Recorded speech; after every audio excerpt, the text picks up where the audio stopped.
এই মেয়ে, এই কি হলো? জানো তোমরা, তোমাদের কি মুখ ছিল না? বলতে পারলে না কিছু? বেয়াদব মেয়ে, চরিত্রহীন ছেলে দেখেছো, অমনি গলায় ঝোলার জন্য উঠে পড়ে লেগেছো। এতটা বলে সবুজ থামল। রাগে ওর রগগুলো ফুলে উঠেছে। পুরো নাম সবুজ আহমেদ, পেশায় একজন ইন্টারন্যাশনাল পাইলট।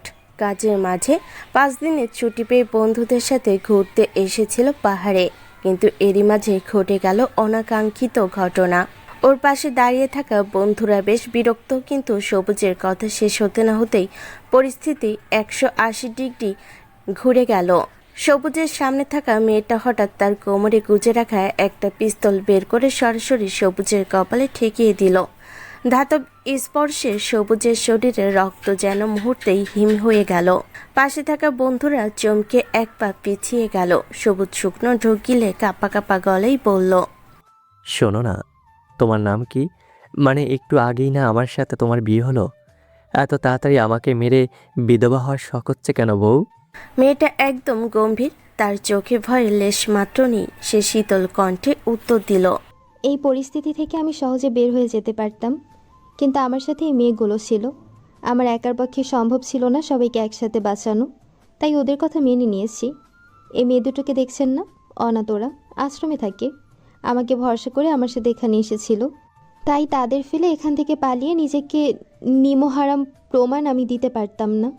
তার কথাই উপস্থিত সকলে চুপ হয়ে গেল। তারা বুঝতে পারল পরিস্থিতি যতটা সহজ ভেবেছিল আসলে ততটা নয়। পাশে থাকা একটা মেয়ে একটু সাহস করে প্রশ্ন করলো, সে না হয় বুঝলাম, কিন্তু তোমার কাছে এই বন্দুক, তুমি কি পুলিশ? না, শহরে গ্যাংস্টার সৈকত ইয়াসিনের মেয়ে আমি, সোনালি এহসান। এই কথা শোনা মাত্রই উপস্থিত বাকি 7 জন মানবীর চোখ কপালে উঠে গেল। গ্যাংস্টার সৈকত ইহসান, যার নামে শহরে অপরাধ জগৎ কাঁপে, তার মেয়ের সাথে বিয়ে হয়েছে সবুজের। হঠাৎ একটা ভারী কিছু পড়ার শব্দ হলো। সবাই পেছনে ফিরে দেখল সাহসী পাইলট সবুজ আহমেদ চোখ উল্টে অজ্ঞান হয়ে মাটিতে পড়ে আছে। তার বইয়ের পরিচয় সহ্য করার ক্ষমতা এই মুহূর্তে তার ছিল না। গ্রামের মোড়লের হুকুমে তাদের 4 জুটিকে গ্রামেরই এক পরিত্যক্ত পুরনো মাটির ঘরে রাখা হয়েছে। মাটির দেওয়ালে সোদা গন্ধ আর হারিকেনের টিমটিমে আলোয় পরিবেশটা বেশ গুমোট। সবুজ মাটিতে লুটিয়ে পড়ার শব্দে ওই ছোট্ট ঘরটাতে এক অদ্ভুত নীরবতা নেমে এলো। সোনালির হাতের পিস্তলটা তখনও নামানো হয়নি। ইন্টারন্যাশনাল পাইলট সাহেবের সাহস যে এত কম সেটাও ভাবতে পারেনি। সোনালির চোখে একটা তাচ্ছিলের হাসি ফুটে উঠল। নিলয় আর রোদ একে অপরের দিকে তাকালো। রোদ গলা ছেড়ে একটু সামনে এগিয়ে এসে বলল, দেখুন সোনালি এহসান, পরিস্থিতিটা বেশ জটিল। আমরা কেউ এই বিয়ের জন্য প্রস্তুত ছিলাম না। আপনার পরিচয় যাই হোক, আমরা এখানে ঝগড়া করতে আসিনি, কিন্তু মাঝরাতে এভাবে বন্দুক বের করাটা কি ঠিক হচ্ছে? সোনালি পিস্তলটা শান্তভাবে কোমরে গুজে দিয়ে ঘরের এক কোণে তাকালো। দুটো মেয়ে একে অপরকে জড়িয়ে ধরে জানালার এক কোণে বসে আছে।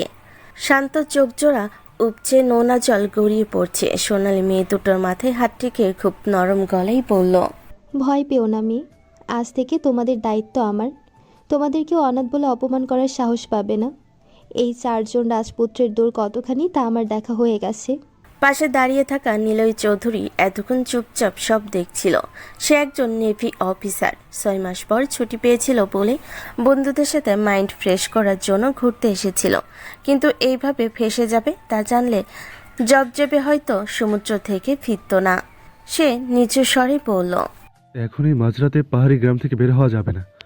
পরিস্থিতি শান্ত হওয়া পর্যন্ত আমাদের এখানেই কাটাতে হবে। কিন্তু সকালে যখন আমরা শহরে ফিরবো তখন কি? তখন এই সম্পর্কের দায়ভার কে নেবে? এ কথাই নীলিমা খেকিয়ে উঠল। সদ্য বিবাহিত স্বামীকে একটা ধাক্কা দিয়ে মাটিতে ফেলে দিয়ে চুল টেনে ধরে বলল, এই হারামজাদা, কি বললি তুই? সম্পর্কের ড্রাইভার কে নেবে মানেটা কি? তোরা সবাই আমাকে জোর করে এখানে নিয়ে এসেছিস, বলেছিস জায়গা সুন্দর, ঘুরতে ভালো লাগবে, আর মাঝে অনাকাঙ্ক্ষিত বিয়ে মারিয়ে বলছিস দায় নিবি না। নীলু বেবি, কি বলছো এসব তুমি? তোমার কথা বলছি না তো। আমি তোমাকে এখন থেকে নিয়ে সোজা চৌধুরী বাড়ি তুলবো। তুমি টেনশন করো না জান। আমি বাকি 4 জনের কথা বললাম। বাকি 4 জন এখনো দুধ খায় না, তাই বুঝবে না। তাদের সিদ্ধান্ত তাদের নিতে দাও। তারা পুরুষ নাকি কাপুরুষ তা নিজেদের প্রমাণ করতে দাও। তুমি মুখ বন্ধ রাখো। নীলিমা শেখ শেখ বাড়ির মেয়ে, বংশে 3 পুরুষ পর একমাত্র মেয়ে সে, ফলে সকলের আদরের। কোনো কাজে কেউ তাকে কখনো বাধা দেয়নি। তাই বন্ধুদের সাথে আউটডোর আউটিংয়ে এসেছিল। সাথে ছিল বয়ফ্রেন্ড নিলয় চৌধুরী। রোদ হঠাৎ বলে উঠল, ভবিষ্যৎ কার সাথে কার? এই গ্যাংস্টার মেয়ের সাথে এই অজ্ঞান হয়ে পড়ে থাকা পাইলট সবুজের? আমার সাথে এই যে ছোট্ট মেয়ে, বয়স এখনো 18 হয়নি। নিলয় ভাইয়া তোমার সাথে নীলে আপু তবুও ঠিক আছে, কিন্তু ভাইয়া? রোদ, পুরো নাম জাহিন তালুকদার রোদ। সেরকম কিছু করা হয় না, বাবার ব্যবসা দেখাশোনা করে। বড় ভাই আউটিংয়ে যাচ্ছে বন্ধুদের সাথে, তাই সেও পিছে পিছে চলে এসেছে। ভাইয়ের বন্ধুদের সাথে ভাইয়ের থেকে বেশি তার খাতির, তাই খুব একটা বেগ পোহাতে হয়নি। কিন্তু এখানে এসে এমন পরিস্থিতির শিকার হবে সে তো বুঝিনি। ঠিক তখনই মাটির ঘরের জরাজীর্ণ দরজাটা ক্যাচক্যাচ শব্দে খুলে গেল। হাতে লণ্ঠন আর মাটির শানকিতে কিছু মোটা চালের ভাত আর তরকারি নিয়ে ঘরে ঢুকলেন গ্রামের 2 বয়োজ্যেষ্ঠ লোক। তাদের পিছনে আরও কয়েকজন কৌতূহলী মুখ উকি দিচ্ছে। একজন লোক খসখসে গলায় বললেন, খাইয়া লাও তোমরা, কখন খাইছো ঠিক নাই। আজ তোমাগো বাসর, হকগরে আলাদা আলাদা ঘর দেওয়া হইব। কাল সকালে মেঘলা কাটলে আর আকাশ পরিষ্কার হইলে চইলা যাইও। লোকটার কথা শুনে নিলয় চৌধুরী আর নিজের রাগ সামলাতে পারল না। সে চিৎকার করে বলে উঠল, আপনারা কি মানুষ বলুন তো? বৃষ্টিতে ফেসে গিয়ে আশ্রয় আর সাহায্য চাইলাম, আর আপনারা আমাদের নাজেহাল করে এভাবে জোর করে বিয়ে দিয়ে দিলেন। আমার আর নীলার বিয়ে তো ঠিক হয়েই ছিল, তাই সমস্যা কিছু নেই, কিন্তু এই অচেনা 3টা মেয়েকে কেন আমাদের জীবনের সাথে এভাবে জড়িয়ে দিলেন? এত বুঝি না বাপু, তোমরা শহরে শিক্ষিত পোলা পান। এখানে আইবা একটা কইরা মাইয়া সাথে লইবা, আর মাইয়াগো সর্বনাশ কইরা জঙ্গলে ফেলাইয়া রাইখা যাইবা, তা আমরা হইতে দিব না। আমাকে নিয়ম বড় শক্ত, যা হয়েছে ভালোর লাগাই হয়েছে। রোদ দেখলেও পরিস্থিতি আবার তপ্ত হচ্ছে। সে নিলয়কে শান্ত করে কানে কানে বলল, এমন করো না ভাইয়া, ওনার পরিস্থিতির শিকার হয়েই এমন পদক্ষেপ নিতে বাধ্য হয়েছেন। যা হবে কাল সকালে দেখা যাবে। আপাতত ওনাদের কথা মেনে নাও, না হলে এই জঙ্গল থেকে আমরা কেউই জ্যান্ত ফিরতে পারবো না। ততক্ষণে খাবারগুলো ঘরের এক কোণে নামিয়ে রাখা হয়েছে। বৃদ্ধরা ঘর থেকে বের হওয়ার সময় শাসিয়ে গেলেন যে পালানোর চেষ্টা যেন কেউ না করে। এদিকে সবুজের জ্ঞান ফিরেছে ঠিকই, কিন্তু সে এখন প্রবল টমাতে আছে। সে জানালার শিক ধরে হাউমাউ করে কাঁদছে আর বিড়বিড় করছে, আমি ভেবেছিলাম কোনো রাজকন্যা বা ডানাকাটা পরীর সাথে আমার বিয়ে হবে। আমি নাকি পাইলট, অথচ আমার কপালে জুটলো এক লেডি মাফিয়া যে বাসরাতে পিস্তল বের করে। আমি কি ডাকাতের কপালে পড়লাম নাকি বিয়ে করলাম? সোনালি এক কোণে বসে নির্লিপ্তভাবে নিজে বন্দুকটা মুছছে। সবুজের কান্না দেখে সে একবার আর চোখে তাকালো, কিন্তু কিছু বলল না। তার এই মৌনতা সবুজের ভয়কে আরো 1000 গুণ বাড়িয়ে দিচ্ছে। এত কিছুর মাঝেও ঘরের এক কোণে রাখা একটা তক্তপোষে বেঘরে উপর হয়ে শুয়ে ঘুমাচ্ছে এক সুঠাম দেহের পুরুষ। গায়ের সাদা শার্টটা বৃষ্টিতে ভিজে শরীরের সাথে লেপ্টে আছে। এলোমেলো চুলগুলো কপালে এসে পড়ছে আর হাতের কবজিতে কয়েক জায়গায় ছড়ে যাওয়া ক্ষতের চিহ্ন। আজ এদের সাথে এদের মধ্যে তারও একজনের সাথে বিয়ে হয়েছে, কিন্তু এক নেশার ঘরে সে কবুল বলেছে। সে জানে কিনা সন্দেহ যে তার বিয়ে হয়েছে আজ। মেঘলা আকাশের রাতে এক পাহাড়ে হালালভাবে সে নিজের জীবনের সাথে জড়িয়ে নিয়েছে আর একটা জীবনকে। 3 বছর পর এই পর্যন্ত বলে মেয়েটা থামলো। দীর্ঘশ্বাসটা বুকের ভেতর থেকে অনেক কষ্ট করে বেরিয়ে এলো। পাশে বসে থাকা ক্যাথলিক নান তার দিকে অপলক তাকিয়ে আছে। বৃদ্ধ নানের অভিজ্ঞ চোখ দুটো দেখছে সামনে বসে থাকা মেয়েটিকে। বয়স খুব বেশি হলে 20 বছর হবে। রূপ মাশাল্লাহ, ভাবনার থেকেও অত্যাধিক সুন্দর, এক কথায় অপ্সরা বলা যেতে পারে। চেহারায় শুধু মায়া নয়, আছে এক পাহাড় সমান গাম্ভীর্য। হয়তো বাবা মা এমন অভিজাত ছিল বলেই এই আভিজাত্য তার রক্তে। কিন্তু ভাগ্যের পরিহাস, সব কিছুর মধ্যে মেয়েটার ভাগ্য আজ বড় অসহায়। ঠিক তখনই পাশ থেকে এক কিশোরী মেয়ের চিৎকার শোনা গেল, বীর আব্বা থামো, মামুনি আর দৌড়াতে পারছি না। কিন্তু সামনে দৌড়ানো বছর 2-এর বাচ্চাটি সেদিকে ভ্রুক্ষেপহীন। সে তার ছোট্ট পা ফেলে প্রাণ খুলে দৌড়াতে ব্যস্ত। বাতাসের সাথে পালা দিয়ে সে খিলখিল করে হাসছে। গায়ের রং অত্যাধিক সাদা, গোলগাল চেহারা, দেখতে কিছুটা বিদেশিদের মতো। বাচ্চার হাসির শব্দে যেন আশ্রমে এক চিলতে রোদ এসে পড়ল। বাচ্চাটা যখন হাসছে তখন তার কপালের বাম পাশে রগের কাছে পরপর দুটো তিল জ্বলজ্বল করছে। ওই জোড়া তিল বাচ্চাটির সৌন্দর্য কয়েক গুণ বাড়িয়ে দিয়েছে। ওকে দেখলে যে কারো চোখের পলক পড়তে ভুলে যাবে। নান মুচকি হেসে মেয়েটির দিকে তাকিয়ে বললেন, বাচ্চাটা দেখতে কার মতো হয়েছে? মেহজাবিন মেঘ? মেঘলা উদাস চোখে তার ছেলের দৌড়ানো দেখছিল। বীর নামটা তার ছোট চাচু আদর করে রেখেছে, যার রক্তে সাহস বইছে। মেঘলা মিলান হেসে উত্তর দিল, শুনেছি ওর বাবার মতো। শুধু দেখতে নয় সিস্টার, ওর জেদটাও নাকি একদম ওর বাবার মতো। যা ধরবে তার ছাড়বে না। তিনি হয়তো জানতেনও না যে সেই মেঘলা রাতের একটা স্মৃতি আমার সারাটা জীবন জুড়ে আশীর্বাদ হয়ে রয়ে যাবে। সেই দিন আর কি কি হয়েছিল? তুমি যতটা বললে সেখান থেকে তো বীর এর তো তার বাবার কাছে যাওয়ার অধিকার আছে। মেঘলার চোখের পাতা ভিজে উঠল। সে মুখ ফিরিয়ে নিল। 2 বছর আগে সেই ভয়াবহ পাহাড়ি রাত আর তারপরের বিশৃঙ্খলা তাকে আজ এই পরিস্থিতিতে এনে ফেলেছে। সে ধীর গলায় বলল, অধিকার সবার থাকে সিস্টার, কিন্তু সবার কপালে অধিকার ভোগ করার ভাগ্য থাকে না। আমি তো হারিয়ে যাওয়া এক মেয়ে, যার কোনো পরিচয় নেই। এক গ্যাংস্টার কোন আর 4 জন প্রভাবশালী মানুষের সাথে সেই রাতে যে নাটক হয়েছিল, তার ফল আমি আর আমার বীর ভোগ করছি। হঠাৎ বাচ্চাটা দৌড়াতে দৌড়াতে এসে মেঘলার কোলে আশ্রে পড়ল। ছোট্ট হাতে মেঘলার ওড়না টেনে ধরে আধো আধো বল ফুটিয়ে পড়ল, মা কি দে। মেঘলার ছেলেকে বুকে জড়িয়ে ধরল। বীরের এই কপালে চুমু দিল। ছেলের মুখের দিকে তাকিয়ে মনে মনে আওড়ালো, আকাশ আজও মেঘলা, শুধু তুমি অচেনা। বাচ্চার পিছে পিছে ছুটে এলো মেঘলার সমবয়সী এক মেয়ে। সে হাঁপাতে হাঁপাতে কপালে জমে থাকা ঘাম মুছে তপ্ত স্বরে বলল, নে বইন, তোর ছেলে ধর। খোলা মাঠ পেয়ে যা দৌড় দিচ্ছে, বাপরে, আমার তো জান যায় যায় অবস্থা। মেঘলা মিলান হেসে বীরকে কোল থেকে নামিয়ে দাঁড় করিয়ে দিল। আকাশের পশ্চিম কোণে সূর্যটা হেলে পড়েছে।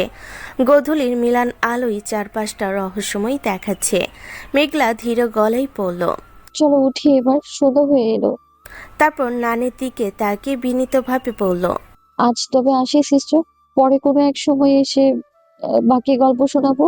নান মৃদু হাসলেন, কিন্তু সেই হাসিতে একরাশ মমতা মাখানো ছিল। তিনি মেঘলার পাশে দাঁড়ানো মেয়েটির দিকে গভীর দৃষ্টিতে তাকালেন। তারপর গম্ভীর স্বরে বললেন, মেঘরাত্রে যা পেয়েছো তা আগলে রেখো, জীবনটা গুছিয়ে নিও। নানের কথা শুনে মেঘরাত্রি এক মুহূর্তের জন্য থমকে গেল। সিস্টার যেন তার চোখের দিকে তাকিয়ে মনের ভেতরের লুকানো ঝড়টা পড়ে ফেলেছেন। নান আর কিছু না বলে বীরের কপালে একটা চুমুকে ধীর পায়ে চার্চের ভেতর ঢুকে গেলেন। 2 মেয়ে হাঁটতে হাঁটতে তাদের গন্তব্যের দিকে পা বাড়ালো। রাস্তার ল্যাম্পপোস্টগুলো জ্বলে উঠতে শুরু করেছে। মেঘরাত্রি নীরবতা ভেঙে ফিসফিস করে জিজ্ঞেস করলো, মেঘ, তুই ওনাকে এই সবটা বলেছিস? কিছু বলি রাত? মেঘরাত্রিকে ভালোবেসে মেঘলা রাত বলে ডাকে। কি হয়েছে তোর? আজকাল এমন চুপচাপ থাকিস কেন বলতো? মেঘলা একটা দীর্ঘশ্বাস ফেলে অন্যদিকে তাকালো। গলার ভেতর দলা পাকিয়ে আসা কান্নাটা গিলে ফেলে বলল, না না, তেমন কিছু নয় রে। বীরের শরীরটা আজকাল ঠিক যাচ্ছে না, তাই একটু টেনশন হচ্ছে। মেঘরাত্রি আর কথা বাড়ালো না। সে জানে মেঘলা কিছু কথা নিজের হৃদয়ে একদম গভীরে লুকিয়ে রাখতে পছন্দ করে। তারা দুজন একটা পরিপাটি ডুপ্লেক্স ফ্ল্যাটের সামনে এসে দাঁড়ালো। ভেতরে ঢুকতেই 4 দেওয়ালের পরিচিত নিস্তব্ধতা তাদের গ্রাস করলো। ফ্ল্যাটটি ছোট হলো, বেশ গোছালো। 2টো শোবার ঘর আর একটা সিমছাম রান্নাঘর। বসার ঘরের এক কোণে একটা ছোট্ট ছোপা পাতা আছে, যার চারপাশে বীরে ছড়িয়ে ছিটিয়ে থাকা খেলনাগুলো পড়ে আছে। মাঝখানে একটা সাধারণ ডাইনিং টেবিল। ফ্ল্যাটের উপরতলার রুমে থাকে মেঘরাত্রি আর নিচতলায় প্রধান কামেটি মেঘলা আর বীরের। ফ্রেশ হতে যাওয়ার আগে মেঘলা একবার বীরের কপালে হাত দিয়ে দেখলো জ্বরটা আবার আসছে কিনা। সব কিছুই ঠিক আছে, শুধু এই 4 দেওয়ালের মাঝেও সেই পাহাড়ের সোদা গন্ধ আর কারো হাতের উষ্ণ স্পর্শ মেঘলাকে আজও তাড়া করে ফিরে। মেঘলা নিজেকে সামলে নিয়ে ফ্রেশ হতে চলে গেল, কিন্তু তার মনে কোণে তখনও নানের সেই কথাগুলো বাজছে। বীরের তো তার বাবার কাছে যাওয়ার অধিকার আছে। ফ্রান্সের প্যারিস শহরে সিমছাম একটা ফ্ল্যাট। জানালার বাইরে আইফেল টাওয়ারের চূড়ায় বিকেলে সোনালি রোদে চিকমিক করছে। রান্নাঘর থেকে মশলার সুঘ্রাণ আসছে। নীলিমা আজ নিজের হাতে দেশি স্টাইলে চিকেন কারি রান্না করেছে। ঠিক তখনই ড্রয়িং রুমে থেকে নিলয়ের চিৎকার শোনা গেল, মামা দাঁড়াও, পাপা আজ খুব ক্লান্ত। এভাবে ছোট না মা, পড়ে গিয়ে ব্যথা পাবে তো। কে শোনে কার কথা? বছর দুয়ের নিভা চৌধুরী যেন বাতাসে এক চিলতে ঝাপটা। তার ছোট্ট তুপা ফেলে সে হাসতে হাসতে ছুটছে। নীলই অফিস থেকে ফিরে সোফায় হেলান দিয়েছিল, কিন্তু মেয়ের কাণ্ড দেখে এসেও পিছে পিছে ছুটল। নিভা খিলখিল করে হাসতে হাসতে সরাসরি রান্নাঘরে গিয়ে মায়ের পায়ের কাছে দাঁড়ালো।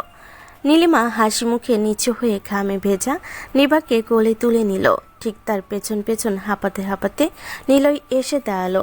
নীলই কৃত্রিম রাগ দেখিয়ে বলল, কি হলো মাম্মা, তুমি খুব দুষ্টু হয়েছো। আমায় বললে তো আমি তোমার মায়ের কাছে নিয়ে আসতাম। এভাবে ছোটার কি দরকার ছিল বলো তো? নীলিমা নিভার কপালে একটা চুমু দিয়ে নীলয়ের দিকে তাকিয়ে হেসে বলল, মেয়েকে আর বকতে হবে না, সারাদিন পর তুমি ফেরো না, তাই বেচারি তোমার সাথে একটু খুনসুটি করতে চায়। ও তো বুঝতে পারে না যে ওর বাবা সারাদিন সমুদ্রের নোনা জল খেয়ে কত খাটাখাটুনি করে আসে। সমুদ্রের জল খাওয়ার কথা শুনেই নীলই সোজা হয়ে দাঁড়ালো। তার চেহারায় কৃত্রিম এক অভিমান আর বিস্ময় ফুটে উঠল। সে নীলিমার দিকে এক পা এগিয়ে এসে বলল, কি বললি নীল? আমি সমুদ্রের জল খাই? আমি নেভির একজন অফিসার, আর তুই বলছিস আমি ডিউটির নামে সমুদ্রের জল খেয়ে বেড়াই? তোর ধারণা আমি ওখানে গিয়ে গ্লাস হাতে বসে থাকি নাকি জল খাওয়ার জন্য? তা না হলে কি, 6 মাস সমুদ্রের মাঝে থাকো, চারপাশে তো শুধু জল আর জল। পিপাসা পেলে কি আর কষ্ট করে মিনারেল ওয়াটার খুঁজতে যাও? ওই নোনা জলই তো নিশ্চয়ই গপ গপ করে গিলে নাও। নীলয় এবার নিভাকে কোলে নিয়ে নীলিমার সামনে এসে দাঁড়ালো। নিভা মাম্মা, দেখেছো তোমার মা আমাকে কি বলছে? বলছে তোমার বাবা নাকি সমুদ্রের নোনা জল খায়। আচ্ছা নীলিমা, আমি কি অতটাই কৃপণ যে ফ্রিতে জল খাওয়ার জন্য সমুদ্রে চাকরি নিয়েছি? কৃপণ কি না সেটা তো তোমার মানিব্যাগই ভালো জানে। তবে হ্যাঁ, ফ্রিতে কিছু পেলে যে তুমি ছাড়ো না, সেটা তো সেই পাহাড়ি গ্রামে 1 প্লেট ডাল ভাত খাওয়ার দৃশ্য দেখে বুঝেছিলাম। নীলয় এবার হেসে ফেল। সেই ভয়াবহ কিন্তু অদ্ভুত স্মৃতিটা মনে পড়তেই তার মেজাজ গরম হয়ে গেল। সে নীলিমার খুব কাছে এসে নিচু স্বরে বলল, সেদিনের ওই ডাল ভাতটাই বোধহয় আমার জীবনের সেরা খাবার ছিল নীল। কারণ এই 1 প্লেট খাবারই আমাকে তোর মতো একজনকে চিরদিনের জন্য জীবনের সাথে জুড়ে দিয়েছিল। নীলিমা থমকে গেল। এক মুহূর্তের জন্য তাদের মাঝে এক শান্ত নীরবতা নেমে এলো। নীলিমা নীলয়ের বুকে মাথা রেখে ফিসফিস করে বলল, অনেক হয়েছে সমুদ্রের জল খাওয়া, এবার চলো দেশে ফিরি। মা বাবার নিভাকে দেখার জন্য পাগল হয়ে যাচ্ছে। আর আমার কেন যেন মনে হচ্ছে মেঘলার মেঘরাত্রিকে আমাদের খুব দরকার। ঠিক আছে বাবা, মানলাম। সমুদ্রের জল ছেড়ে এবার দেশের কলতলায় গিয়ে জল খাবো। আগামী সপ্তাহে টিকিট কাটছি, খুশি তো? নিভা তখন পাপার মাম্মির মাঝখানে ঢুকে পড়ার চেষ্টা করছে আর খিলখিল করে হাসছে। ফ্রান্সের এই ছোট্ট ঘরে তখন ঝগড়া ছাপিয়ে একরাশ ভালোবাসার রোদ খেলা করছে। নিভা তখন ওর খেলনা উড়োজাহাজটা নিয়ে খেলছে আর আধো আধো বল ফুটিয়ে বলছে, পাপা দেখতে যাবো? হ্যাঁ জান মাম্মা, আমরা সকলে দেশে যাব।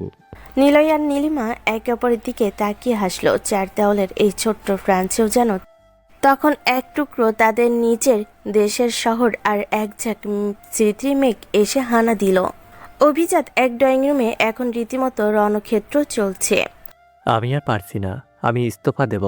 পাইলটগিরি ছেড়ে দিয়ে আমি এবার হিমালয় গিয়ে সন্ন্যাসী নেব। কেউ আমাকে আটকাবেন না।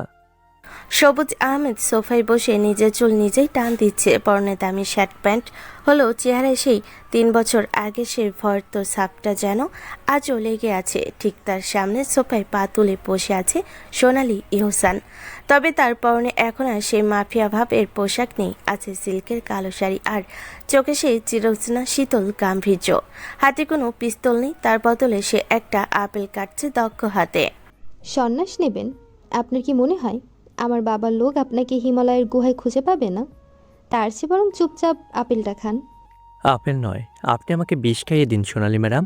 ইন্টারন্যাশনাল ফ্লাইটে গেলে আমার মনে হয় এই বুঝি আপনার বাবার লোক প্লেন হাইজ্যাক করে আমার শ্বশুরবাড়িতে নিয়ে যাবে।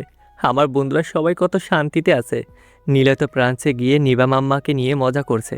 আর আমার জীবনটা গুটি কথক বডিগার্ড আর আপনার লাইসেন্সবিহীন পিস্তলের নিচে পিষ্ট হয়ে গেল।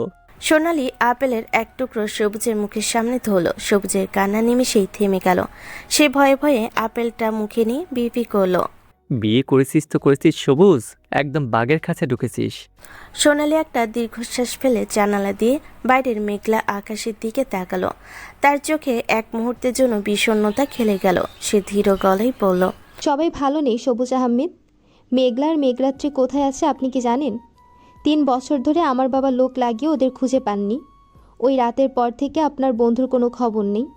আপনাদের বন্ধুদের এই করুণ দশা কি আপনার ভালো লাগে? সবুজ থমকে গেল। সোনালির মুখে বন্ধু শব্দটা শুনে সে অবাক হলো।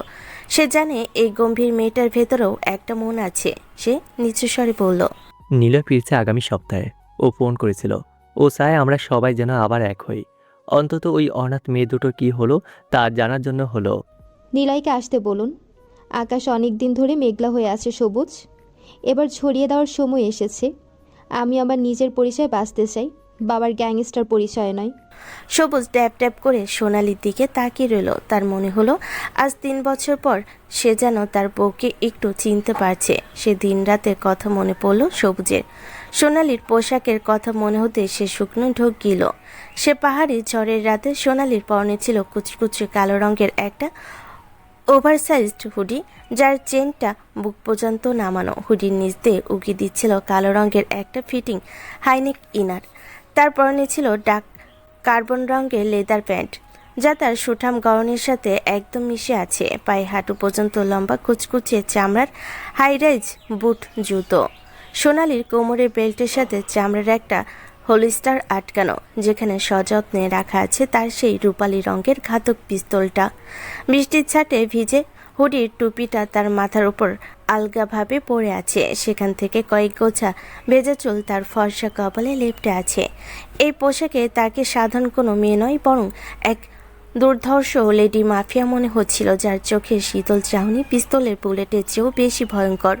সবুজের কাছে আজও অজানা সোনালি সেদিন ওখানে কি করছিল, আর সে কি বা মেঘলা ওর মেঘরাত্রিকে পেল? কেন এত টান তাদের প্রতি? আরও কত প্রশ্ন মনে হয়, কিন্তু কিছুরই উত্তর সে মেলাতে পায় না।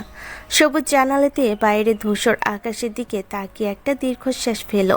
3 বছর আগে সেই অভিশপ্ত রাতটার কথা মনে পড়লেও আজও তার শরীর শিউরে ওঠে।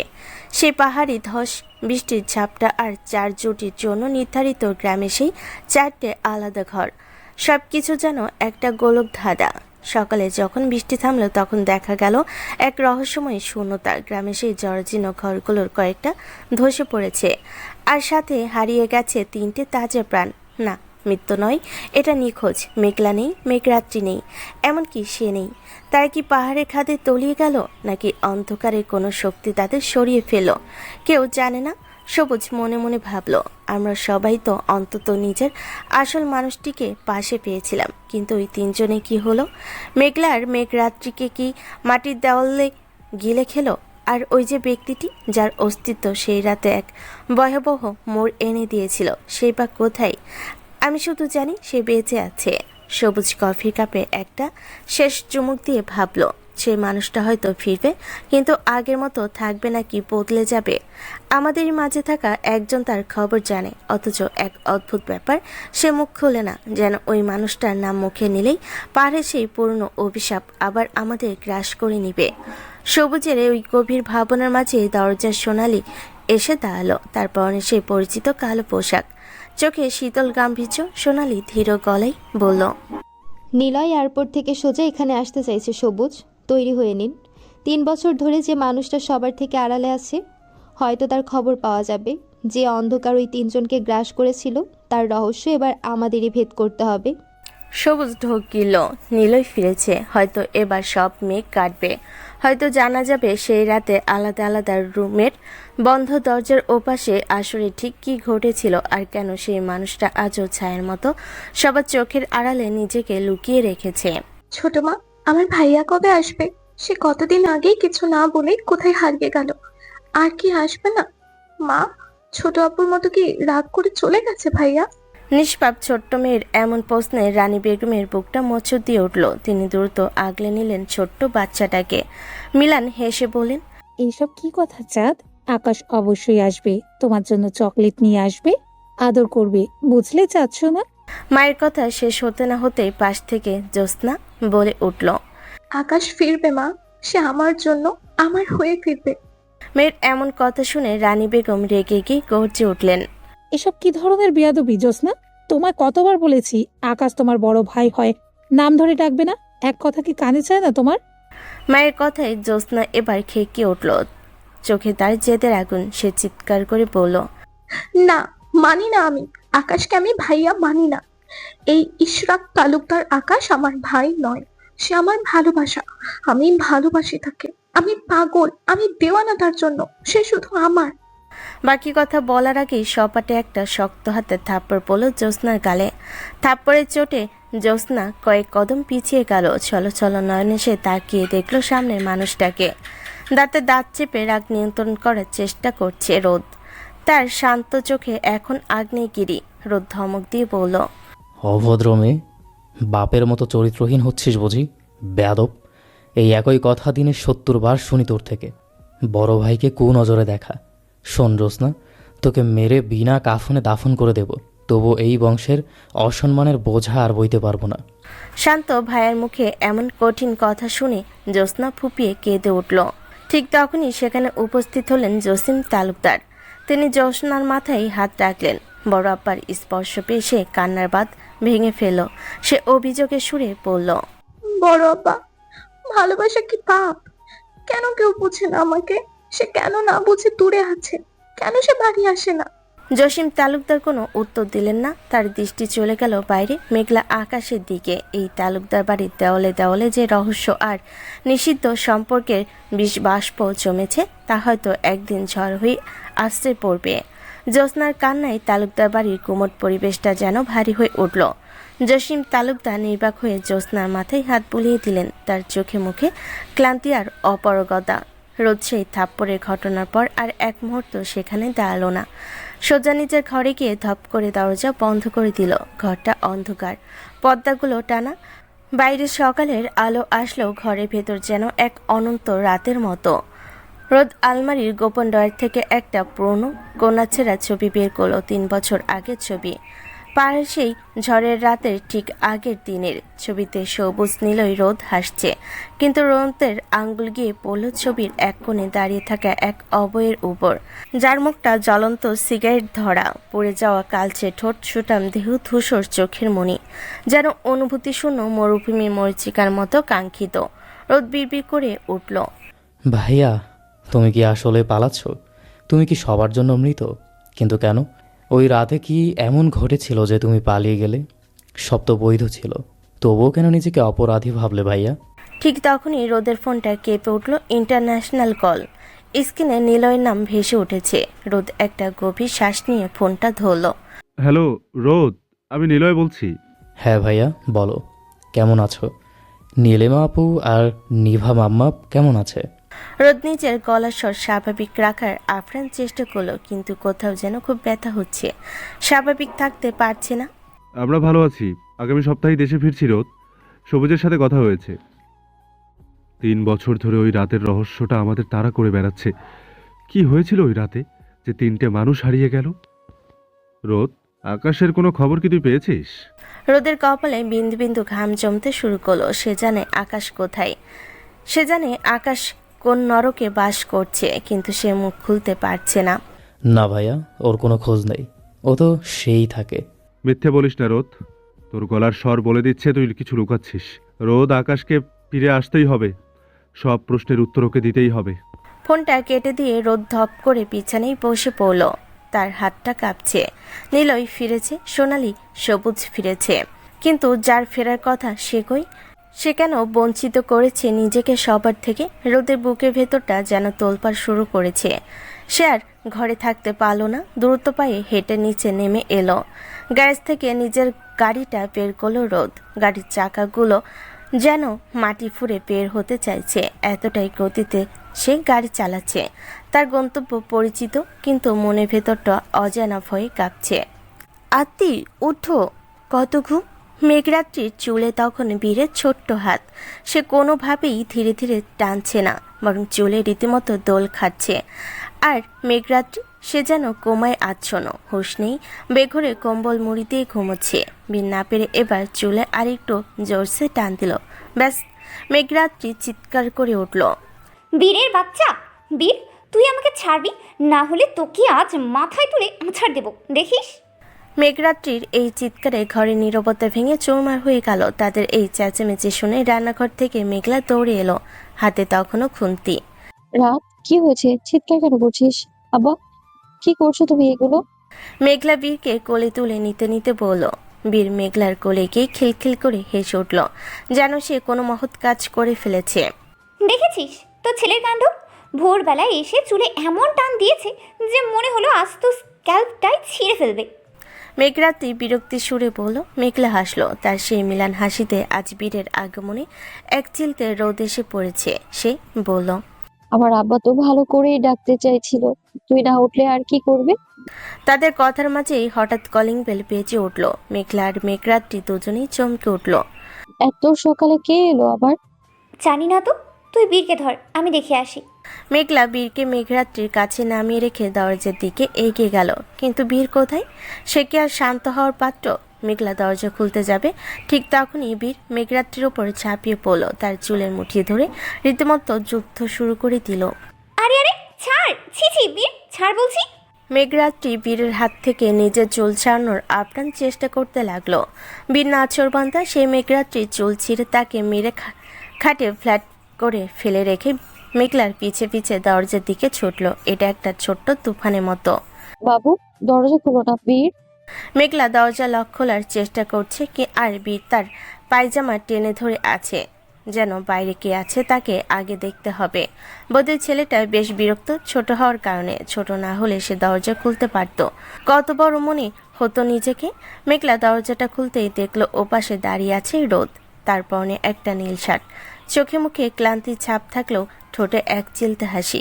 রোদের এক হাতে আনা নানা রকমের মুখরোচক খাবারের প্যাকেট আর দামি খেলনার বাক্স, অন্য হাতে একগুচ্ছ সতেজ ফুলের তোড়া। মেঘলার কিছু বলার সুযোগ পাওয়ার আগেই বীরের আনন্দ আর ধরে না। রোদকে দেখা মাত্রই বীর যেন পৃথিবীর সব থেকে বড় ধন পেয়ে গেছে। বল ফুটিয়ে আধা আধা গলায় বীর চিৎকার করে উঠল, তাত্তু কোলে নাও তাত্তু। রোদ বীরকে জাপটে ধরে কোলে তুলে নিল। বীরের ছোট্ট দুটো হাত রোদের গলা জড়িয়ে ধরল। রোদ বীরের কপালে একটা চুমু খেয়ে পরম আদরে বলল, আমার বীর সোনার কি খবর? চাচুর কথা কি মনে ছিল, না দুষ্টুমি করতে করতে ভুলে গিয়েছিলে? বীর রোদের গাল টিপে দিয়ে খিলখিল করে হেসে উঠল। না মনে তিল তাত্তু কাল না। রোদ হাসি মুখে খেলনার বাক্সটা বীরের সামনে ধরল। মেঘলা দরজায় ঠায় দাঁড়িয়ে এই দৃশ্য দেখছে, তার চোখে জল চিকচিক করছে। ঠিক এই মুহূর্তে রোদের হাতের ফুলের গুচ্ছ আর বীরের হাসিতে মেঘলা আকাশের কালো মেঘগুলো যেন কিছুটা হলেও সরে গেল। রোদ বীরকে কোলে নিয়ে মেঘলার চোখের দিকে তাকালো, সেই দৃষ্টিতে হাজারো না বলা কথা আর 3 বছরে জমে থাকা একরাশ দীর্ঘশ্বাস। রোদ বীরকে কোলে নিয়ে সোজা মেঘরাত্রির ঘরের দিকে পা বাড়ল। তালুকদার বাড়ির গুমট পরিবেশ থেকে মুক্তির জন্য রোদের একমাত্র শান্তির জায়গা এই ঘরটা। সে দেখল মেঘরাত্রির চুলগুলো এলোমেলো করে উল্টো হয়ে শুয়ে আছে, কম্বলটা অর্ধেক মেঝেতে পড়ে। বীর রোদের কোলে চড়ে চাচুর সাথে বকবক করতে করতে আসছে। তাত্তু হেলিকপ্টার নেব আমি, বড় লাল হেলিকপ্টার। মেঘরাত্রি বীরের আওয়াজ পেয়ে রেগে চিৎকার করে উঠল, না চোখ খুলেই। শালা, তুই আবার আসছিস? তখন আমার মাথার চুল ছিঁড়ে দিয়েছিস। তুই এবার আয়, তোর পেট থেকে আমি নাড়ি ভুড়ি সব বের করে দেবো। মেঘরাত্রি এমন রিয়াকশনে রোদ থতমত খেয়ে দরজায় দাঁড়িয়ে গেল। কি বলবে বুঝতে পারছে না। আর বীর, সে তো রাত্রির সাথে ঝগড়া করার সুযোগ খোঁজে। সে রোদের কোল থেকে লাফ দিয়ে নেমে বিছানায় গিয়ে উঠল। তারপর মেঘরাত্রির চুল টেনে ধরে আবার মারামারি শুরু করে দিল। মেঘরাত্রি অসাবধানবশত বীরের পিঠে জোরে একটা মাইর দিল। বীর সঙ্গে সঙ্গে ভ্যা ভ্যা করে কেঁদে উঠল।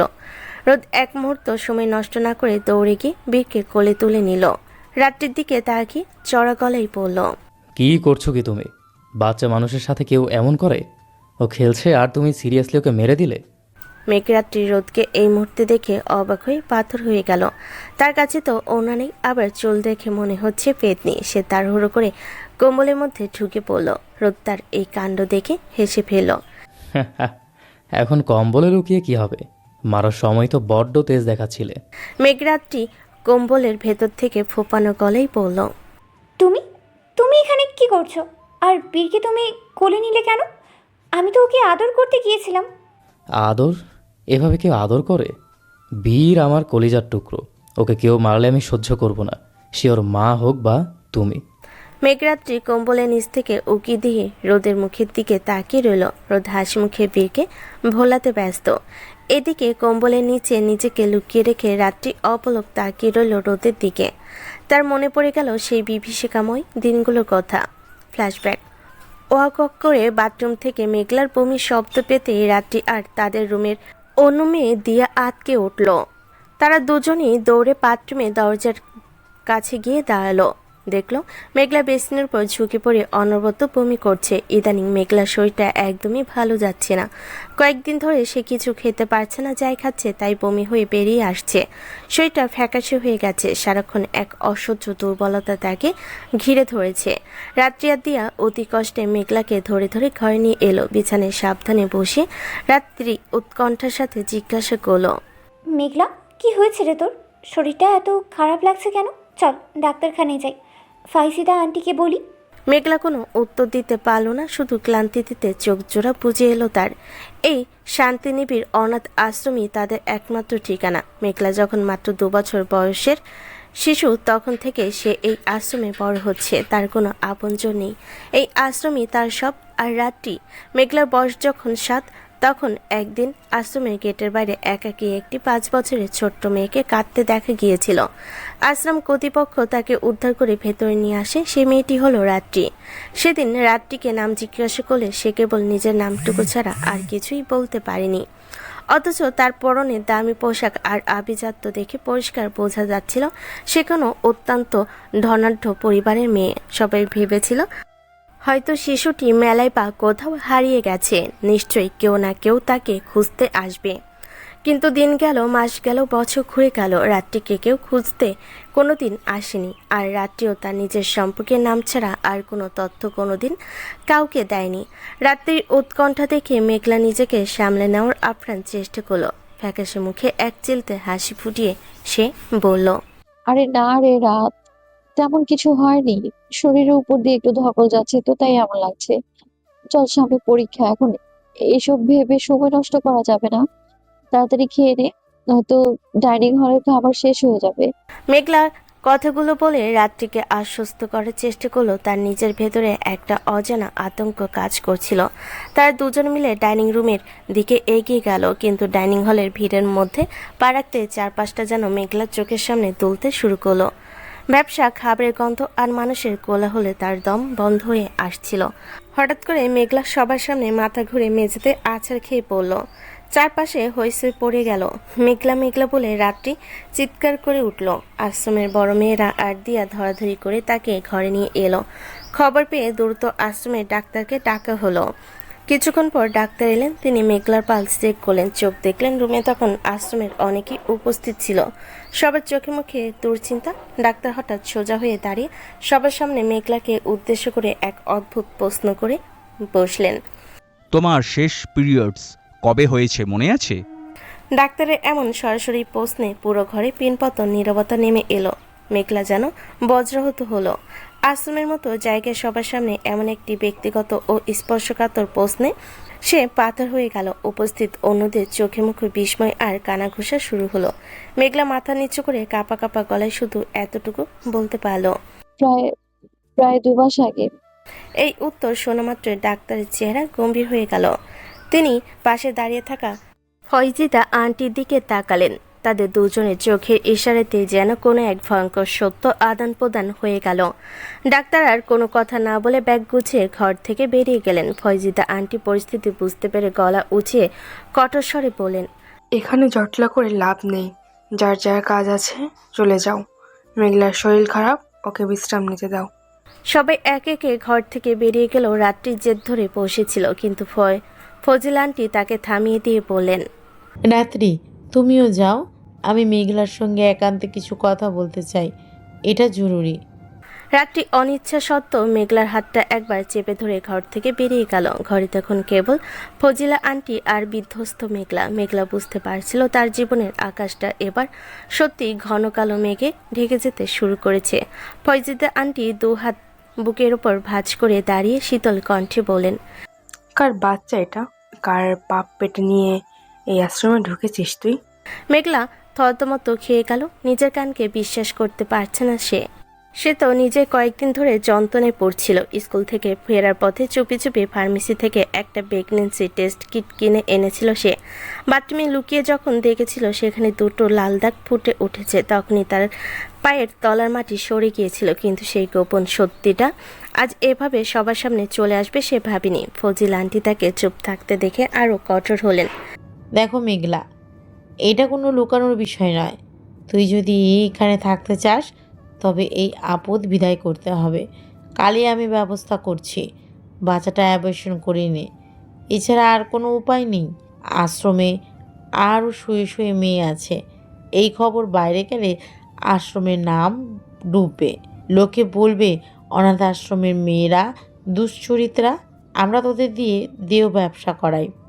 আন্টির মুখে আপদার দুর্চর্যা শব্দটা শুনে মেঘলার বুকে ভেতরটা দমে মুচড়ে গেল। সে কাঁপা কাঁপা হাতে নিজের পেটটা আঁকড়ে ধরল। আন্টি আবার বললেন, আমি এটা জানতে চাইছি না কোথায় কিভাবে কি হয়েছে। শুধু বল, বাচ্চার বাবা কি তোকে গ্রহণ করবে? আমরা কি তার সাথে কথা বলবো? আর যদি এই সন্তান অবৈধ হয় তবে আজই তোকে সিদ্ধান্ত নিতে হবে। অবৈধ শব্দটি শোনার সাথে সাথে মেঘলা যেন বিদ্যুৎ স্পষ্ট হলো। এতক্ষণে কুকড়ে থাকা মেয়েটা হঠাৎ সোজা হয়ে দাঁড়ালো। তার চোখে জল থাকলেও কণ্ঠস্বরে ছিল ইস্পাত কঠিন দৃঢ়তা। না আন্টি, আমার সন্তান অবৈধ না, ও কোনো পাপের ফসল নয়। ও বৈধভাবে আমার গর্ভে এসেছে, ওর অস্তিত্ব কোনো ভুল নয়। মেঘলার মুখে এমন পাল্টা জবাব শুনে ফাইজিদা আন্টির চোখ মুখ রাগে লাল হয়ে উঠল। তিনি দাঁতে দাঁত চেপে বলেন, এত বড় মুখ তোর! আশ্রম থেকে নষ্টমী করে এসে এখন আবার বড় বড় কথা। যদি বৈধ হতো তবে আজ তুই এখানে অনাথের মতো পড়ে থাকতিস না। শোন মেঘলা, তোর এই পাপের ফল তোকেই ভোগ করতে হবে। আন্টি ডয়ের থেকে একটা ব্যাগ বের করে মেঘলার সামনে ছুঁড়ে মারলেন। জিনিসপত্র গুছিয়ে এক্ষুনি এখান থেকে বেরিয়ে যা। তোর মতো মেয়ের জন্য আমি এই শান্তিনিবিড়ের নাম খারাপ হতে দেব না। তুই থাকলে এখানকার অন্য মেয়েরা নষ্ট হবে। যা এখান থেকে এই মুহূর্তে বেরিয়ে যা। মেঘলা ডুকরে কেঁদে উঠল। আন্টি, আমি মাঝপথে আমি কোথায় যাব? আমার তো কেউ নেই আন্টি। এই বাচ্চার বাবা এখন এখানে নেই, আমি কোথায় গিয়ে দাঁড়াবো? সেটা তোর চিন্তা। যেখানে গিয়ে পাপ করেছিস সেখানে যা। আমার আশ্রমে তোর ঠাঁই নেই। Get out. মেঘলা টলমল পায়ে রুম থেকে বেরিয়ে এলো। তার চোখে তখন অন্ধকার। আশ্রমের অন্য মেয়েরা দরজার আল থেকে কানাঘুষা করছে। কেউ সহানুভূতির চোখে তাকাচ্ছে না, বরং সবার চোখে বিদ্রুপ। রাত্রি দরজার বাইরে দাঁড়িয়ে সব শুনছিল। সে এক ছুটে এসে মেঘলার হাত ধরলো। মেঘলা, তুই একা যাবি না, আমি তোর সাথেই যাব। ফজলা আন্টি গর্জে উঠলেন, রাত্রি, তুই কেন যাবি? ওর পাপের ভাগিদার কেন হবি তুই? ও নষ্ট হয়ে গেছে, তুই তো ভালো আছিস। রাত্রি মেঘলার চোখের জল মুছে দিয়ে আন্টির দিকে তাকিয়ে শান্ত গলায় বলল, ও আমার বোন আন্টি। এই আশ্রম আমাদের আশ্রয় দিয়েছিল ঠিকই, কিন্তু আজ ও যখন বিপদে তখন আপনারা ওকে মানুষ না, একটা কলঙ্ক হিসেবেই দেখছেন। ও যদি নষ্ট হয় তবে আমি সেই নষ্ট মেয়েরই বোন। আমি ওকে একা এই অন্ধকার রাস্তায় ছেড়ে দিতে পারবো না। মেঘলা আর রাত্রি হাত ধরাধরি করে আশ্রমে সেই লোহার গেটটা পেরিয়ে ধুলোমাখার রাস্তায় এসে দাঁড়ালো। পেছনে পড়ে রইল তাদের শৈশব, আর সামনে এক অনিশ্চিত অন্ধকার ভবিষ্যৎ। আকাশটা তখন মেঘে ঢাকা, ঠিক যেন মেঘলার জীবনের প্রতিচ্ছবি। রাত্রি কম্বলের নিচ থেকে উকি দিয়ে ভাবল, এই মানুষটা যদি সেদিন না আসতো তবে আজ হয়তো তারা কোনো ভাগাড়ে পড়ে থাকতো। রোদ শুধু তাদের উদ্ধারকর্তা নয়, সে এই অন্ধকার মেঘলা আকাশের একমাত্র ধ্রুবতারা। রোদবীরকে কোলে নিয়ে এবার রাত্রির দিকে তাকালো। তার চোখে এক চিলতে দুষ্টুমি হাসি। কি হলো? অত কি ভাবছো কম্বলের নিচে বসে? এবার কি বের হবে নাকি বীরকে আবার পাঠাবো চুলে দোল খেতে? রাত্রি ভাবনার জাল ছিঁড়ে গেল। সে এক লম্বা শ্বাস নিয়ে নিজেকে সামলে নিল। এই মানুষটা ঋণ শোধ করার সাধ্য তাদের নেই। এই বালগুলো তোর থাক, বালের ঝগড়া কর, আমি বাল গেলাম খেতে। নিলয় চিৎকার করে বলল। নিলয়ের মুখে বারবার এমন ভাষা শুনে নীলিমা খেপে গেল। পরিস্থিতির চাপে কিছু না বলে রাগে ফুঁসতে ফুঁসতে নিলয়ের দিকে খাবারের থালায় এগিয়ে দিল। বাহ, আবার বউ লাগছে তোকে এখন। তো কি পাশের বাড়ির কুদ্দুসের বাপের বউ মনে হবে? সবুজ এবার রেগে চিৎকার করে উঠল, দূর সৌগা, তোদের এই বাল ফালানো রাখতো, এর মধ্যে ওরা সৌগা প্রেম মারাচ্ছে। তারপর সবুজ ইশারা করলো ওই সুঠাম দেহের ঘুমন্ত পুরুষটির দিকে, যে নেশার ঘরে মোড়ার মতো মটকা মেরে পড়ে আছে। আর এই বাঞ্চোদ তখন থেকে ঘুম মারাচ্ছে, এর জন্য এখানে ফাঁসলাম। কে বলেছিল সব মদ একা গিলে পড়ে থাকতে? সবুজের মুখের এমন ভাষা শুনে সোনালি খেয়ে উঠল। সবুজ আহমেদ, ভদ্রতা বজায় রাখুন। বন্দুকটা কিন্তু এখন আমার হাতেই আছে। আরে বাড়া, রাখ তো তোর শাহুয়ার বন্ধু, ওর ভয় দেখাস না। জীবনে যেখানে কিছু আর বাকি নেই সেখানেই বন্দুকে বাল দেখে আমি কি করব। ইচ্ছা করছে ওই বন্দুক এই গ্রামবাসীদের পিছনে ভরে দেই। সবুজের এমন বেপরোয়া মন্তব্য ঘরে এক মুহূর্তের জন্য পিনপতন নীরবতা নেমে এলো। সোনালি ভুরকুচকে তাকালো, তার শীতল চোখে এখন আগুনের শিখা। সে বন্দুকটা এক হাত দিয়ে ঘুরিয়ে সরাসরি সবুজের বুকের দিকে তাক করলো। সবুজের বন্ধুরা ভয়ে কাঠ হয়ে গেল। নিলয় চিৎকার করে উঠল, সবুজ, মাথা ঠিক রাখ, মরে যাবি। নীলিমা সোনালির হাত ধরার চেষ্টা করলো। সোনালি আপু প্লিজ, সবুজের মাথাটা কেছে, ওর নেশার ঘুরে এসব বলেছে। ঘরটা যেন বারুদের স্তূপের উপর দাঁড়িয়ে আছে, যে কোনো মুহূর্তে বিস্ফোরণ ঘটবে। আর সোনালির বন্দুকের নল সেই বিস্ফোরণের অপেক্ষায় স্থির হয়ে আছে সবুজের বুকে। পাশে থাকা মেঘলার রাত্রি অবাক হয়ে তাকিয়ে আছে। তারা শহরের শিক্ষিত ছেলেমেয়েরা এমন ভাষা কথা বলতে পারে তা কল্পনা করতে পারেনি। আর বাকিরা সবুজের এই মধুর ভাষায় এতটাই অভ্যস্ত হয়ে পড়েছে যে তারা শুধু দীর্ঘশ্বাস ফেল। সবুজ সোনালির বন্দুকের নল থেকে চোখ সরিয়ে কোণায় বসে কান্নার স্বরে বলতে লাগলো, আব্বা, আমি বাড়ি যাব। এই মেয়ে কথায় কথায় আমাকে গান পয়েন্টে রাখছে। ও আব্বা গো, আজ এই দিন দেখার জন্য তুমি আমাকে জন্ম দিয়েছিলে। এই মাফিয়া নাকি আবার আমার বউ। আব্বা, আমার কি হবে? সারা জীবন চলে গেল, শুধু এই মেয়েকে সামলাতে পারছি না। ওর ভাব নাকি শহরের গ্যাংস্টার। আব্বা, আমি শেষ। এমন বিলাপ করতে করতে সবুজ গ্রামবাসীদের দিয়ে যাওয়া খাবার গপ গপ করে গিলে যাচ্ছে। তার এই কাণ্ড দেখে সোনালি নিজেও বিরক্ত চেপে রাখতে না পেরে চোখ ফিরিয়ে নিল। নিলয় আর রোদ একে অপরের দিকে তাকিয়ে মাথা নাড়ল। এই পাইলটকে দিয়ে আর কিচ্ছু হবে না। নীলিমা হাসবে না কাঁদবে কিছুই বুঝতে পারছে না। 3 বছর আগে সেই ঝঞ্ঝাট, বিক্ষোভ, রাতের পাগলামি আর সবুজের ওই বিলাপের কথা মনে করে নিলয় আনমনি হেসে উঠল। জানালার বাইরে রাতের অন্ধকার আকাশটার দিকে তাকিয়ে সে ভাবছিল মানুষ পরিস্থিতির চাপে কত দ্রুত বদলে যায়। ওই দিনের ওই অকথ্য ভাষা, ভয় আর বিশৃঙ্খলার মাঝেও এক অদ্ভুত মায়া ছিল। নিলয়কে একা একা হাসতে দেখে নীলিমা নিভাকে ঘুম পাড়িয়ে ধীর পায়ে এগিয়ে এলো। স্বামীর পাশে দাঁড়িয়ে কাঁধে হাত রেখে নিচু স্বরে বলল, কি ব্যাপার, একা একা হাসছো যে বড়? নিলয় নীলিমার দিকে তাকিয়ে তার হাতটা নিজের হাতের মুঠোয় নিল। হাসতে হাসতেই বলল, আমি ভাবছিলাম সবুজের কথা। বেটা সোনালের বন্দুক দেখে যেভাবে আব্বা গো বলে চিৎকার করছিল, আর ওই মোটা চালের ভাতগুলো গিলছিল, সেটা মনে পড়লে আজও পেটে খিল ধরে যায়।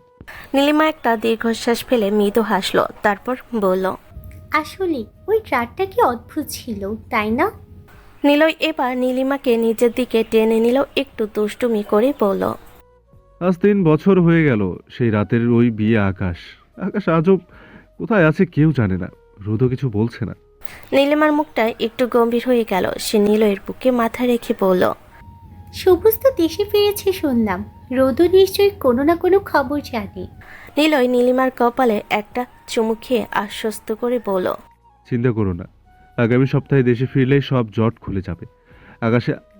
আকাশের ওই ধূসর চোখের মনির রহস্য আর মেঘলা আকাশের আড়ালে থাকা সত্যিটা আমাদের জানতেই হবে। অনেক লুকিয়ে থাকা হয়েছে, এবার সামনে আসার পালা। নিভা ঘুমের ঘরে একবার নড়ে উঠল। দম্পতি দুজন একে অপরের দিকে তাকিয়ে মিলান হাসলো। রাতের নীরবতায় 3 বছর আগে সেই স্মৃতিগুলো যেন আবার নতুন করে জীবন্ত হয়ে উঠেছে। এটা কি বলছো তুমি রোদ? এটা কিভাবে সম্ভব? তুমি কি পাগল হয়ে গেছো? রোদ রাত্রির হাত দুটো আলতো করে সরিয়ে দিয়ে একটা দীর্ঘশ্বাস ফেলল। তার চোখে অপরাধবোধ আর সত্যের এক অদ্ভুত সংমিশ্রণ। রোদ ধীর গলায় বলল, আরে না পাগলি, আমি জানবো না কেন এই কথা?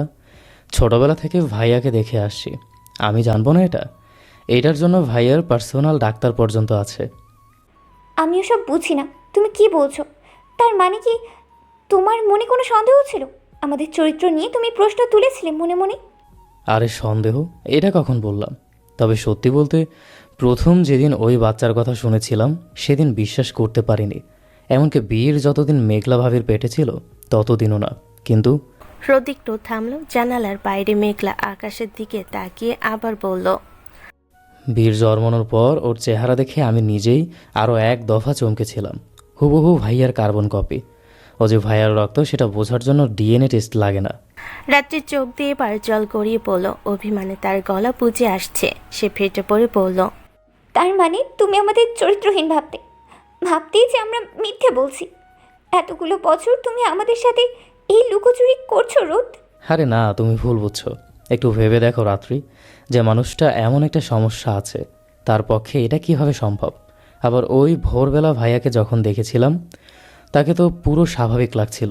এটা আমার কাছে আজও এক ধাঁধা, কিভাবে কি হলো আমি মেলাতেই পারছি না। রাত্রি কিছু বলতে যাচ্ছিল, ঠিক তখনই দরজায় হালকা টোকা পড়ল।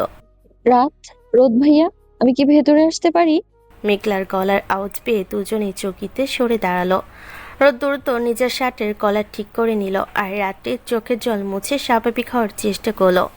মেঘলার হাতে খাবারের প্লেট নিয়ে রুমে ঢুকলো, তার মুখে মিলান হাসি। এই তো বীরের জন্য খাবার আর তোমাদের জন্য কফি নিয়ে এলাম। তোমরা কি কোনো জরুরি কথা বলছিলে? মেঘলার নিষ্পাপ চোখের দিকে তাকিয়ে রোদ আর রাত্রি দুজনেই চুপ হয়ে গেল। যে চরম সত্যটা রোদ নিজের বুকের ভেতর পাথর করে চেপে রেখেছে তা জানলে মেঘলার সাজানো এই ছোট্ট পৃথিবীটা তাসের ঘরের মতো ভেঙে পড়বে। রোদ মেঘলার হাত থেকে কফির মগটা নিতে নিতে স্বাভাবিক স্বরে বলল, না ভাবি, তেমন কিছু না। এই বীরের জন্য কতগুলো খেলনা কিনবো, তাই নিয়ে রাত্রি ঝগড়া করছিল। মেঘলা হাসলো, কিন্তু রাত্রির দৃষ্টি তখনও স্থির হয়ে আছে রোদের উপর। তার স্বামী যে মানুষটাকে সে নিজের থেকেও বেশি বিশ্বাস করে, তার কাছে এমন আর কত শত বাধা লুকানো আছে। মেঘলা কফির ট্রেটা টেবিলের উপর রাখতে রাখতে স্নিগ্ধ হাসলো।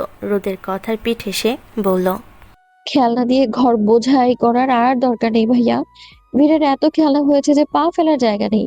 বাচ্চা মানুষকে এত মাথায় তোলা ঠিক না। রোদ কফি কাপে একটা লম্বা চুমুক দিয়ে বীরের দিকে তাকালো। বীর তখন সোল্লাসে একটা প্লাস্টিকের ডাইনোসর নিয়ে মেঝের ওপর যুদ্ধ ঘোষণা করেছে। রোদ হেসে বলল, আরে না ভাবি, আমার ভাতিজার জন্য খেলনা কিনবো তাতে কার কি? বীর কি আমার জন্য শুধু ভাতিজা? ও তো আমার কলিজা। আর তাছাড়া বড় বড় খেলনা না কিনলে ও বড় বড় স্বপ্ন দেখবে কি করে? রাত্রি তখনও রোদের দিকে আর চোখে তাকিয়েছিল। তার মনের ভেতর একরাশ প্রশ্ন ঘুরপাক খাচ্ছে। রোদের এই স্বাভাবিক অভিনয়ের আড়ালে ঠিক কতটা গভীর সত্য ঢাকা পড়ে আছে তা ভেবে সে কুল পাচ্ছে না। হঠাৎ রোদ রাত্রির দিকে তাকিয়ে পরিবেশটা হালকা করার জন্য বলল, শোনো ভাবি, আর তুমি তো এই চার দেওয়ালের ভেতর থাকতে থাকতে হাঁপিয়ে উঠেছ। চলো আজ তোমাদের সবাইকে নিয়ে কোথাও থেকে ঘুরে আসি, অনেকদিন কোথাও যাওয়া হয় না।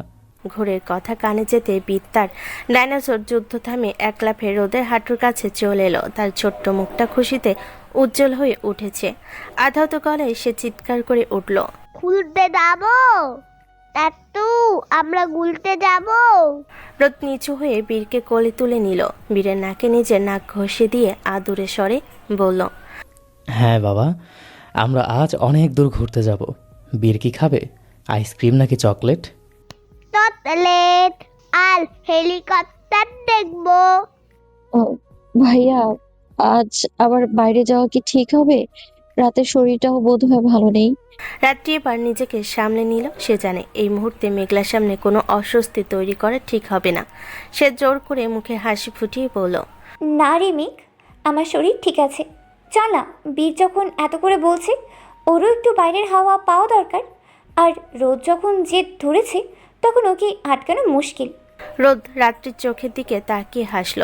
সে হাসিতে একটা আশ্বাস ছিল, যেন সে বলতে চাইল সব ঠিক হয়ে যাবে। মেঘলা রাজি হলো ঠিকই, কিন্তু তার বুকের ভেতরটা অজানা এক আশঙ্কায় ধুকপুক করছে।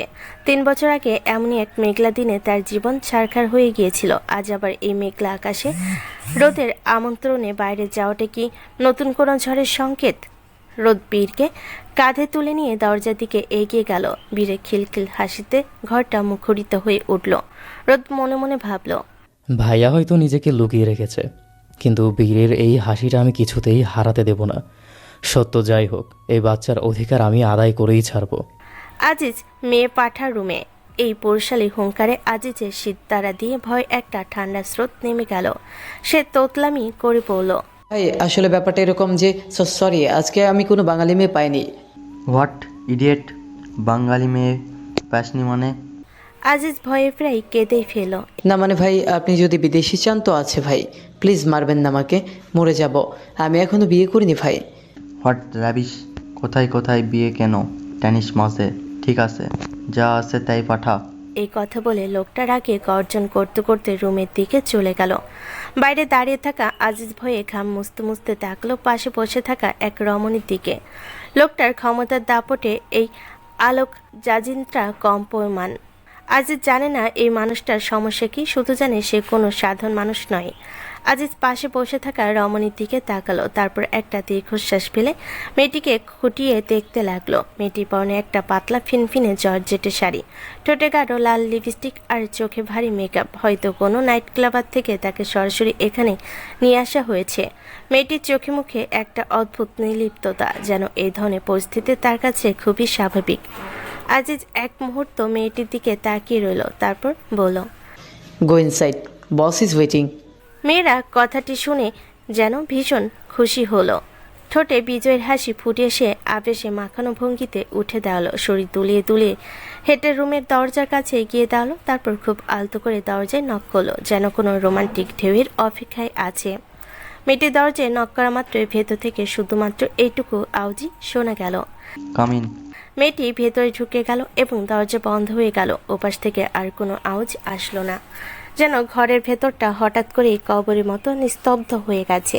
আজিজ সেদিকে তাকিয়ে নির্বিকারভাবে সোফায় বসে পড়ল। তখনই তার পাশে কারোর একটা বসার উপস্থিতিতে সে ঘাড় ঘুরিয়ে দেখল। আজিজ বলল, Where have you been all this time? Why are you so late today, Dr. Marco? I got a bit late at the hospital. Has the girl gone into her room? Yes, he went in just few minutes ago. Marco pocket থেকে একটা cigarette বের করতে করতে বলল, Good. Let's hope she can handle him better than the last one. Aziz সোফায় বসে গভীর ভাবনায় ডুবল। তার মাথায় বারবার একটা প্রশ্নই ঘুরপাক খাচ্ছে, একজন পুরুষের প্রতি রাতে কীভাবে নতুন নতুন মেয়ের প্রয়োজন হতে পারে। আজিজ নিজেও পুরুষ, কিন্তু সে এখনও তার ভার্জিনিটি লুজ করেনি। অথচ ভাই, যার ক্ষমতা দাপটে এই পুরো মিশরের আলেকজান্দ্রিয়া শহর কাঁপে, তার প্রত্যেক রাতে একটা মেয়ের প্রয়োজন হয়। শুধু প্রয়োজনই নয়, তার ডিমান্ড আছে, মেয়েটিকে অবশ্যই বাঙালি হতে হবে। সে ইন্ডিয়ান বাঙালি বা বাংলাদেশি বাঙালি হোক, তা নিয়ে মাথা ব্যথা নেই, কিন্তু বাঙালি হতে হবে। কিন্তু সব থেকে মজার এবং রহস্যময় বিষয় যেটা হলো, প্রতিনিয়ত দেখে আসা কতগুলো ভাবার আগে কৌতূহল হয়ে জিজ্ঞাসা করলো, What is the actual problem, Dr. Marco? I mean, the boss needs a girl every night and try after the girl leave, he needs you. I don't understand anything. Marco সিগারেটে একটা শেষ টান দিয়ে ধোঁয়াটা আজিজের মুখের দিকে ছালো। সে অত্যন্ত নির্লিপ্তভাবে আজিজের দিকে তাকিয়ে শান্ত অথচ গম্ভীর গলায় পাল্টা প্রশ্ন করল, Did he tell you anything about this? No. Then keep your mouth shut and don't try to know too much. Marco উঠে গিয়ে রুমের এক কোণে থাকা অত্যাধুনিক ভিডিও গেম কন্ট্রোলারের সামনে বসলো, যেটা তার রোজকার কাজ। স্ক্রিনে ভেসে উঠল এক কাল্পনিক যুদ্ধের দৃশ্য। মার্কো অত্যন্ত নিপুণ হাতে গেমের বোতাম টিপতে শুরু করলো, যেন রুমের ভিতরে কি ঘটছে বা বাইরে আজিজ কি ভাবছে তাতে তার কিছু যায় আসে না। আজিজ সোফায় বসে হাঁ করে মার্কোর দিকে তাকিয়ে রইল। তার বিশ্বাসই হচ্ছে না যে ওপাশে এক রহস্যময় খেলা চলছে আর এপাশে এই মানুষটা নিশ্চিন্তে ভিডিও গেম খেলছে। ভাবতে ভাবতে আজিজের মাথাটা ভার হয়ে এলো। গত কয়েক রাতে নির্ঘুম ক্লান্তি আর ভয়ের চাপে তার চোখের পাতা বুঝে আসতে চাইল। ডক্টর মার্কোর গেমের আওয়াজ আর ওপাশে নিস্তব্ধতার মিলে আজিজের কানে এক অদ্ভুত লই তৈরি করলো। আজিজ সোফার এক কোণে গুটিসুটি মেরে শুয়ে পড়ল। আধো ঘুমে আধো জাগরণে তার অবচেতন মন বরাবরই সেই গানের লিরিক্সগুলো মাথার ভেতর আশ্রয় ফেলছে। সে নিজেকে সামলাতে পারল না, ঘরের মধ্যে সুর করে গেয়ে উঠল, আমি পারি না যৌবন সামলাতে ও সইগো, আমি পারি না যৌবন সামলাতে, ধুকপুকু ও ধুকপুকু বুক কাঁপে শুধু চেরাতে। গানটা গিয়ে সে নিজের মধ্যেই পিড়পিড় করলো, সে নির্লজ্জ, সবগুলা এই বয়সে সব কি গান মাথায় আসে। হঠাৎ ভিডিও গেমের আওয়াজ থেমে গেল। এই নিস্তব্ধতায় আজিজের নিজের গানের সুরটাই যেন প্রতিধ্বনিত হয়ে ফিরে এলো।